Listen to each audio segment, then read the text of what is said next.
एक बार एक आदमी एक बौद्ध भिक्षु के पास गया और बोला कि मैं अपने शहर का एक व्यापारी हूँ। मेरा पूरा दिन अपने व्यापार के काम में ही बीत जाता है। इस वजह से मुझे ज़्यादा खाली समय नहीं मिल पाता है, जिस कारण मेरे अंदर तनाव महसूस होने लगा है। पिछले कई महीनों से मैं अपना कोई काम ठीक से नहीं कर पा रहा हूँ। अब मेरा कुछ भी करने का मन नहीं करता। मुझे काम को टालने की आदत हो गई है। मैं बहुत आलसी हो गया हूँ और चिड़चिड़ा हूँ। मेरी इन आदतों के कारण मैं आजकल बहुत चिंतित और बेचैन रहने लगा हूँ। कृपया मुझे कोई ऐसा उपाय बताएं जिससे मेरा मन दिन भर भटकता ना रहे और मैं पहले की तरह अपने काम में से काम रखूं। बौद्ध भिक्षु ने उस व्यक्ति की सारी बातें ध्यान से सुनी और फिर कहा कि आपकी समस्या आपके व्यस्त होने की नहीं है। काम करो, बल्कि अपने काम को बोझ समझो। और कोई व्यक्ति अपने काम को बोझ तभी समझता है जब वह अपनी वर्तमान नौकरी को नज़रअंदाज कर रहा होता है और केवल अपनी भविष्य की नौकरी के बारे में सोचता रहता है और उसके लिए मन में योजनाएं बनाता रहता है। और मैं इस काम को ऐसे ही करूँगा। भविष्य में मैं इतना बड़ा बनाऊँगा। और जब कोई व्यक्ति किसी काम के बारे में सिर्फ सोचता रहता है लेकिन उसे पूरा करने के लिए कोई ठोस कदम नहीं उठाता, तो वह उस काम को लेकर तनाव से घिर जाता है और फिर वो नौकरी उसके लिए बोझ बन जाती है। यह सुनकर वह व्यक्ति बोला, हाँ संत, आपने तो मेरे मन की बात कह दी। मैं भी पिछले कुछ महीनों से हर रोज़ अपने काम पर ध्यान देने की बजाय अपने बिजनेस के भविष्य के बारे में सोचता रहता हूँ कि कहीं मेरा बिजनेस कम न हो जाए, भविष्य में कोई अन्य व्यापारी मेरे व्यापार क्षेत्र में अतिक्रमण न कर ले। और भी ऐसी कई नकारात्मक बातें मेरे दिमाग में चलती रहती हैं, जिसके कारण मैं अपने आज के बिजनेस पर ध्यान नहीं दे पा रहा हूँ। यह सुनकर बौद्ध भिक्षु ने कहा, हम अपने विचारों में जितनी बड़ी समस्याएं बनाते हैं, असल जिंदगी में समस्याएं इतनी बड़ी नहीं होती। आपको बस अपने आज पर ध्यान केंद्रित करने की ज़रूरत है। बाकी सब चीज़ें अपने आप ठीक हो जाएंगी। व्यक्ति ने कहा, संत, मैं ऐसा करने में सक्षम नहीं हूँ। मैं अपने आज के काम पर ध्यान केंद्रित नहीं कर पा रहा हूँ। मैंने बहुत कोशिश की, लेकिन मैं हर बार हार जाता हूँ। मुझे अतीत की गलतियों पर पछतावा होता है। मैं भविष्य के लिए योजनाएं बनाने लगता हूँ और फिर मेरा मन बेचैन हो जाता है। आप मुझे कोई रास्ता बताएं ताकि मैं आज का ध्यान केंद्रित कर सकूं। लेकिन मैं ध्यान योग नहीं कर पाता बहुत लंबे समय तक, और ना ही मैं कोई बड़ी साधना कर सकता हूँ। इसलिए आप मुझे कोई आसान तरीका बताएं। बौद्ध भिक्षु ने कहा, ठीक है, आज मैं आपको ऐसे 10 छोटे छोटे तरीके बताने जा रहा हूँ जिन्हें आप अपने दैनिक कार्यों के साथ कर सकते हैं। ये तरीके सुनने में बहुत छोटे लगते हैं, लेकिन अगर आप इनको पूरी शिद्दत से इनका पालन करेंगे तो आपको इनके सकारात्मक परिणाम दिखने लगेंगे और आप कर पाएंगे आपका वर्तमान कार्य और अधिक ध्यान से। व्यक्ति ने कहा, हाँ संत, आप मुझे वो 10 तरीके बताएं, मैं उन पर जरूर अमल करूँगा। बौद्ध भिक्षु कहने लगे, पहला तरीका है मन लगाकर खाना खाना। ज़्यादातर लोग खाते समय खाने पर ध्यान नहीं देते, बल्कि उनका ध्यान बातचीत करने पर होता है। पुरानी सोच में खोए रहते हैं, किसी देखने वाली चीज़ में खोए रहते हैं, जिसके कारण खाना खाते समय भी उनका मन बेचैन रहता है। जबकि हमें खाने की थाली में उसकी खुशबू आती है कि थाली में क्या खाना परोसा गया है, खाना कैसा दिखता है, इन सभी का ध्यानपूर्वक निरीक्षण करना चाहिए। और जो भोजन बनाता है और जो उस भोजन को उगाता है, उन्हें मन में धन्यवाद देना चाहिए। हमें हर निवाले के साथ भोजन के स्वाद का आनंद लेना चाहिए, ना कि केवल पहले निवाले के लिए। यदि आप भोजन को ध्यान से प्यार से लेते हैं तो भोजन समाप्त होने के समय आपका मन पूरी तरह से शांत हो जाएगा और आप अंदर से खुशी महसूस करेंगे।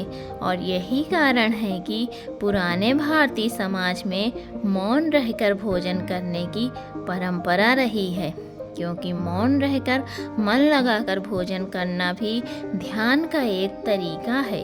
और सिर्फ खाना खाते समय ही नहीं, बल्कि आप रोज़मर्रा के काम जैसे चलना, नहाना, साफ सफाई आदि भी ध्यान से करेंगे तो आप पूरे दिन खुशियों और अनंतता से भरे रहेंगे। बौद्ध भिक्षु ने कहा, दूसरा तरीका ये है कि आप अपनी सांसों पर ध्यान दें।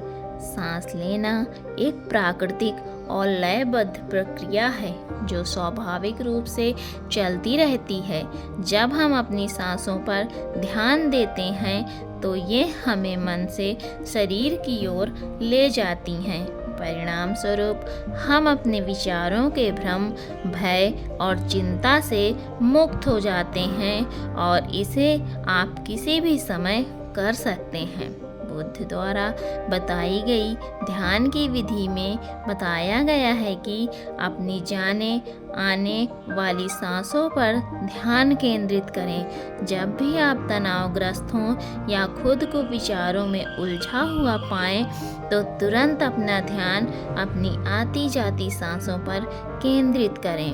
कुछ क्षण बाद में आप महसूस करेंगे कि आप शांत हो गए हैं और आपका सारा भ्रम, आपका सारा तनाव दूर हो गया है। और यदि आप लंबे समय तक अपनी सांस रोकते हैं तो ध्यान केंद्रित करने की आदत डालें। इससे सबसे खराब स्थिति में भी आप खुद को शांत रख पाएंगे और अपने वर्तमान कार्यों पर अधिक समय तक ध्यान केंद्रित कर पाएंगे। सांसों पर ध्यान देना हमें याद दिलाता है कि हम कौन हैं। हमें यह एहसास होता है कि हम वो विचार नहीं हैं जो अभी हमारे अंदर चल रहा है, बल्कि हम उससे अलग हैं, हम उससे ऊपर हैं। दोस्तों, सिर्फ अपनी सांसों पर ध्यान देने से बहुत कुछ पता चल सकता है। नए आयाम हमारे पूर्वजों ने सिर्फ अपनी सांसों को कैसे नियंत्रित किया जाए इस पर बहुत काम किया। ऐसे काम कर सकते हैं जो सामान्य मानव जीवन से परे हैं, जबकि हम अपनी सांसों पर ध्यान देकर खुद को ऐसी स्थिति में ला सकते हैं जिससे जीवन में कोई भी उतार चढ़ाव हमें परेशान नहीं कर सकता। बौद्ध भिक्षु ने उस व्यक्ति से कहा, तीसरा तरीका है अपनी इंद्रियों से जुड़ना। हमारे पास 5 इंद्रियां हैं, नाक, त्वचा, जीभ, कान और आँख हमारे शरीर के प्रवेश द्वार हैं। जबकि हम विचारों में खो जाते हैं तब हम अपनी इंद्रियों को महसूस नहीं कर पाते। हमारे आसपास क्या हो रहा है, गंध कैसी है, क्या आवाज़ें आ रही हैं, जब तक ये सभी चीज़ें इतनी मजबूत ना हो जाएं कि हमारा ध्यान अपनी ओर खींच लें, हम बस बेहोशी में जीते रहते हैं। इसलिए अपने आसपास की चीज़ों को बहुत ध्यान से देखने की आदत डालें। जैसी ठंडी हवा को अपने शरीर से टकराते हुए महसूस करें, बगीचे में खिलते रंग बिरंगे फूलों को देखें, उसकी सुंदरता को देखें, पक्षियों की आवाज़ें सुनें, कुछ देर के लिए उगते और डूबते सूरज को देखें। ये सभी छोटी छोटी चीज़ें आपको आपके वर्तमान से जोड़ देंगी। अगर आप अपने जीवन में शांति और आनंद का अनुभव करना चाहते हैं तो आपको अपने आसपास की चीज़ों पर ध्यान देना होगा। आपको एक पल रुककर देखना होगा, उन्हें प्यार से देखें और उन्हें महसूस करें। बौद्ध भिक्षु ने कहा, चौथा तरीका यह है कि अपने मन में उठने वाली नकारात्मक भावनाओं का निरीक्षण करें। परेशान होना, निराश होना, गुस्सा करना इंसानों में आम बात है, लेकिन हमें ऐसी भावनाओं में नहीं बहना चाहिए। लेकिन जब भी हम ऐसा करते हैं, किसी तरह का हमारे अंदर नकारात्मक भावनाएं, तो हमें इन भावनाओं पर ध्यान देना चाहिए। जैसे जब आपको गुस्सा आता है या कुछ गलत करने का मन करता है, तो उस वक्त आपके मन में किस तरह के विचार उठ रहे होते हैं, तो थोड़ा रुकिए। थोड़ी देर में आपको लगेगा कि आप वो विचार नहीं हैं, आप उनसे अलग हैं। आप उन्हें देखते रहें और थोड़ी देर में वे सारे नकारात्मक विचार गायब हो जाएंगे। और आप हर बार ऐसा करते हैं तो आप अपनी भावनाओं पर नियंत्रण करना सीख जाएंगे। बौद्ध भिक्षु ने पांचवा तरीका बताया, अपने मन में आने वाले हर विचार पर भरोसा ना करें। हमारा दिमाग हर समय अनुमान और धारणाएं बनाता रहता है, जो हर बार की तरह सच नहीं होंगी।